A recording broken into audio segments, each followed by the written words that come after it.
Battle of the Buckle Rodeo Minute is brought to you by Alberta's Chiropractors.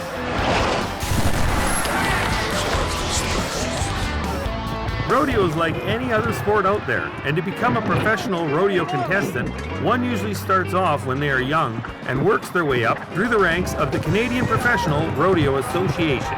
To become a professional rodeo cowboy, they start off on their permit, and they'll enter rodeos on their permit, and once they've made $1,000 on their permit, they can either buy their semi-pro card, or $2,000 on their permit, they can buy their full pro card.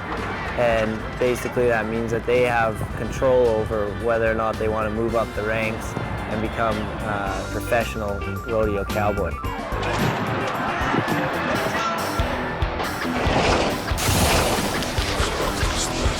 Brought to you by Alberta's Chiropractors. For more information, visit albertachiro.com.